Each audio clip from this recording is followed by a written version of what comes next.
अभी पूर्व में हमारे जिला कांग्रेस कमेटी के अध्यक्ष राकेश तिवारी जी ने अपने आक्रोश को व्यक्त किया है कि क्यों है जन आक्रोश यात्रा, और इस बात को आपको समझना पड़ेगा। आपने देखा है पिछले 18 साल भारतीय जनता पार्टी की, और अभी देखा है आपने किस प्रकार से सरकार खरीदी गई, आपके मतों को खरीदने की कोशिश की गई, आपके जनप्रतिनिधियों को लालच देने की कोशिश की गई, और उसके बाद कोरोना काल का वो एक पल जब हमारे परिवार के लोग बीमार थे, हमारे लोगों की जाने जा रही थी, और सरकार की सारी सरकारी स्वास्थ्य व्यवस्थाएं ठप पड़ी थी, इस बात का आक्रोश है। आक्रोश इस बात का कि व्यापक घोटाला हुआ, अनेक छात्रों को अपने जीवन से हाथ धोना पड़ा, और उसके साथ कई छात्र छात्राओं के, हमारे युवा साथियों के जो रोजगार के लिए पढ़ाई करते थे, जिनकी उम्र चली गई, और बाद में घोटाले में जो करोड़ों लाखों रुपए का लेन देन हुआ, उसमें इस प्रदेश के बड़े बड़े नेताओं के घर के लोगों को, बच्चों को यह अवसर मिला, इस बात का आक्रोश है। बहुत से आक्रोश की बातें यहाँ गिनाई जाएंगे, हमारे लोग बताएंगे।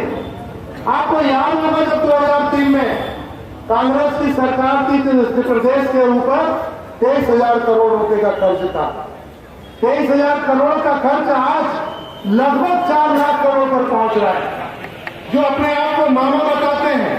पूरे प्रदेश में आप हरदम पेपर में पढ़ रहे होंगे कि 1,000 करोड़ लोन ली, 1,000 करोड़ रुपया कर्ज लिया जा रहा है, और वो कर्ज सिर्फ चुनाव की लालच में आपको लालच देने के लिए पैसा खर्च किया जा रहा है।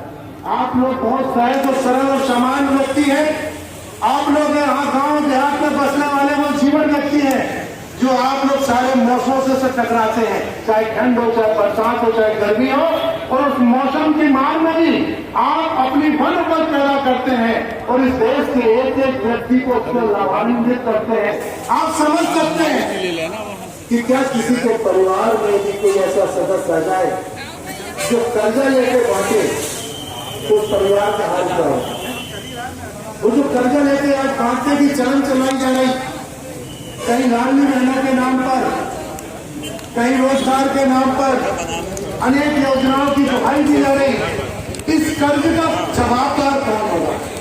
बहुत सरल भाषा में कहें कि जिस परिवार में लोग कर्ज लेते हैं और उड़ाते हैं, इस प्रकार का बंटवारा करके अपने ऐसो आराम में अपने शौक के लिए खर्च करते हैं, एक दिन वो परिवार बर्बाद हो जाता है।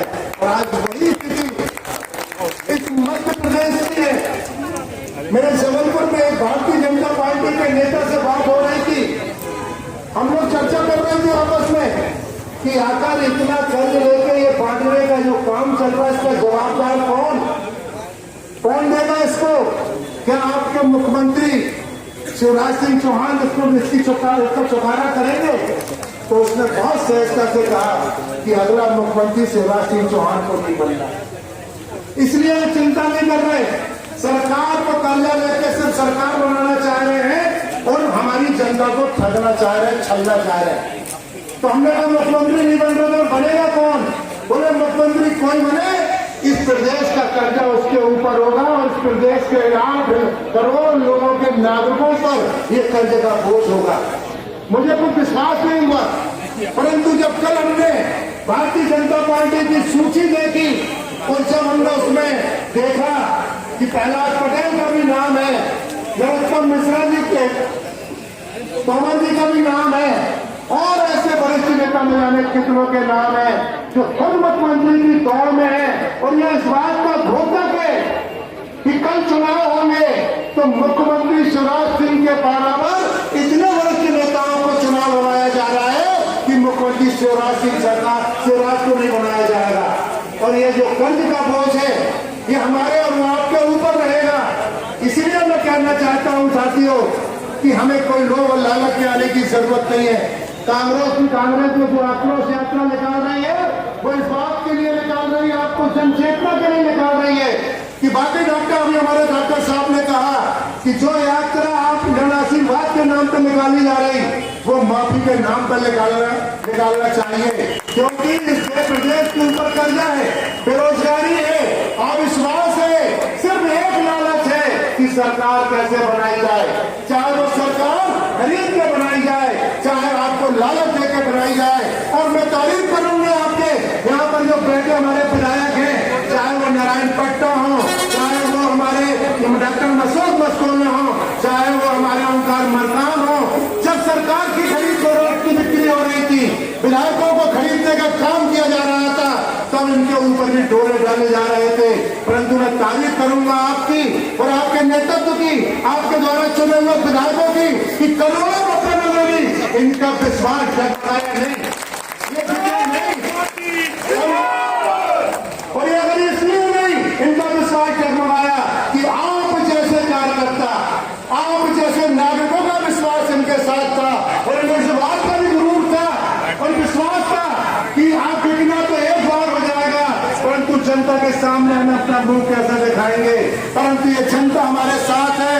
ऐसी भारतीय जनता पार्टी के 10-20-50 करोड़ नहीं, हजारों हजार करोड़ तो हमें ठुकराते हैं, क्योंकि जनता का विश्वास हमारे साथ है। और अगर आपका आशीर्वाद, आपका प्यार स्नेह इनके साथ रहा, तो एक दिन इसी स्थान से, जैसे हमारे ओंकार मरकाम जी को यहाँ राष्ट्रीय स्तर पर आईसीसी बनाई गया, आप लोगों के बीच से ही यहाँ से नेतृत्व तैयार होता है और आप पूरे प्रदेश में शासन करेंगे। विश्वास रखो, एक ईमानदार नेताओं का नेतृत्व आपके साथ है। हमारे कार्यकर्ता, हमारे ईमानदार कार्यकर्ता जो मेहनत और मशक्कत करते हैं और उसके बाद सरकार बनाते हैं, और उनको सबक सिखाना है कि जिन्होंने आपके मतों की कीमत लगाई और पूरे मध्य प्रदेश को शर्मसार किया, ऐसे आक्रोश आज हमारा जन आक्रोश से शोर है। हमारे और भी वक्ता है, अपनी बात को कहेंगे।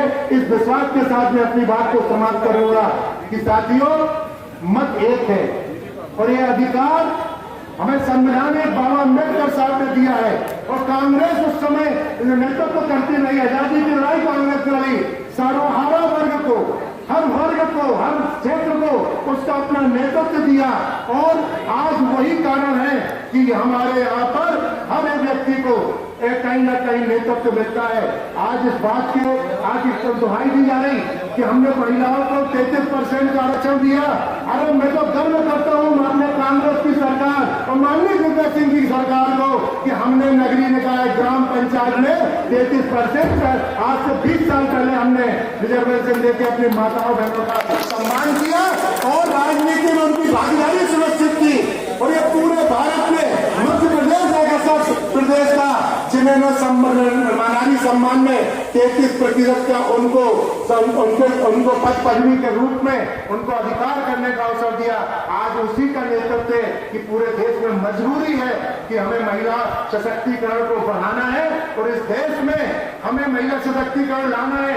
और हमारे इस देश की एक चीज को समझ के चलना पड़ेगा कि अपना ये मताधिकार, अब आपका जो लोगों ने बोली लगाई है, कोई भी माई के जाल में, माई के लाल में इतनी ताकत नहीं कि हमारे ईमान को खरीद सके और हम अपने ईमान को कोई फेंकना नहीं देंगे। हाथ उठा के हमारे नेताओं को बताओ कि सच्चाई और ईमानदारी के साथ आने वाले समय में, आने वाले